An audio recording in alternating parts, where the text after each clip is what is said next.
So I wanted to show you some updates. So we're working on getting the roof on. I'm not working, my husband is, on getting the roof on the shop. And then look at all of this.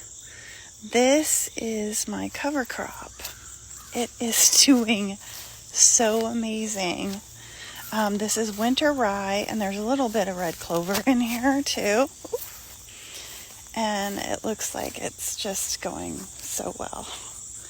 So it looks really great. A lot of my wildflowers are kind of dying back, which is expected. But let me show you something here. So a couple of things. Right here is goldenrod. I had planted that seed last year, and I didn't think I'd get it, but it's doing well. Over here, I asked my husband to till up this whole area. Now, this is just for frame of reference. It's over here on the other side of that fence is my garden, and this is my whole wildflower area. I asked him to till up this big area because I want to spread the wildflowers all the way down. Because our pond is drying out, and so I'm trying to get native plants in here. So I'm really sad that our pond is gone, but this is a little consolation. So I have a ton of wildflowers, or wildflower mixes, that I'm going to plant out here, as well of native plants, so perennials, because I don't like wasting my money. So I'm going to plant those. And I have a ton of echinacea and all sorts of stuff that I'm going to plant here too, that I'm going to transplant from my front yard garden.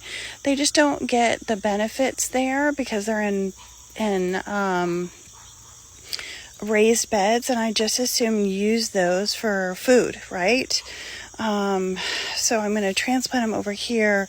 They will spread naturally. It'll look so much better. And he got a tiller. Now, I don't generally like to till. I'm trying to work towards no-till, but look at that.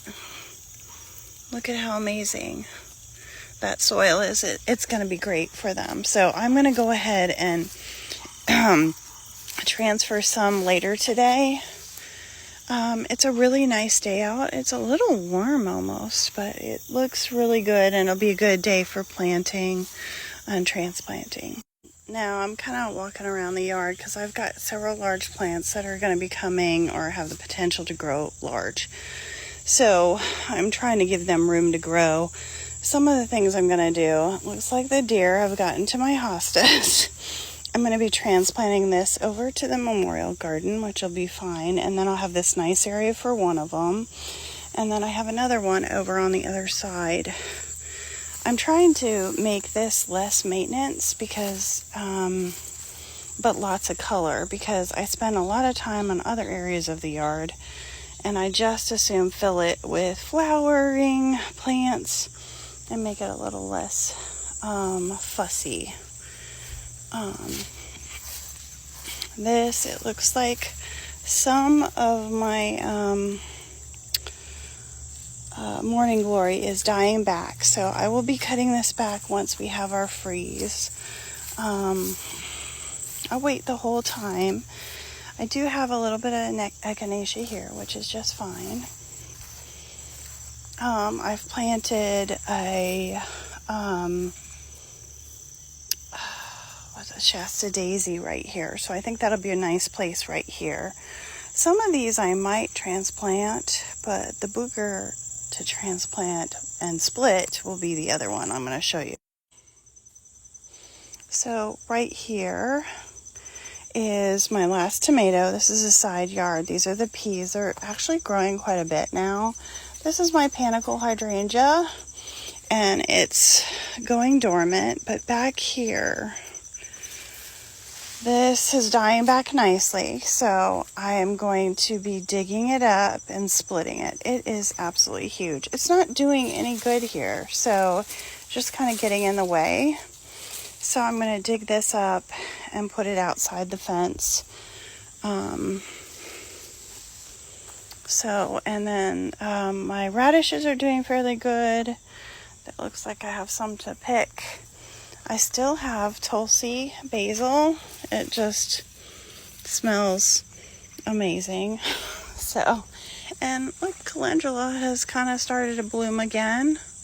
So I'll take it. I have cut back some of my lima beans, and these are all starting to dry out, and I'm picking the pods. This looks so sad. So I'm going to pick these and probably cut them way down to the base so they can break down over winter and benefit the soil. And I'll have to amend it as well in the spring. But yeah, some of these are a little rough. But my strawberries are really liking their new area. So I have a tiny bit of lettuce here. I'm leaving the borage. Look, that's a little bee enjoying borage a little bit. Swiss chard looks beautiful. I wish I enjoyed the taste more, but I do cut it and give to friends. More lettuce. I do cut and come again, so it's not in big heads. I might try and do some of that next year. And the peppers are still going strong. I have some beans in here that I'm going to pick and trim. But I'm really pleased. I might probably do another round of pepper jelly. So, well, I think I have more pepper jelly for sure. I'm excited. I get to make some more. I'll probably try and do that this week too, if I have enough jars. I don't think I will. Maybe I'll order some. And this is the last look. I have cleared out a ton of echinacea out of there and transplanted it on the hill. I also have some other things like thyme I'm going to plant on that hill, spreading thyme. And then this, I have loofah drying, so hopefully I'll get some this year. Gosh, it took forever to grow. I still have some oregano I've been collecting. And then I am leaving everything out so the bugs will be okay. So far so good. And then over here is my herb garden. Again, I think I'm just going to let a lot of it dry out because I know it's so much better for the insects there. And I want a ton more pollinators there like I had last year. So far so good, you guys. It's, like I said, fall is almost a busier time because you have all the maintenance and stuff you got to do, and more planning, which is really exciting. It feels very good to be off for a week because this mama needed it. So for sure, wicked tired and worn out. So, all right, you guys have a great day. Take care.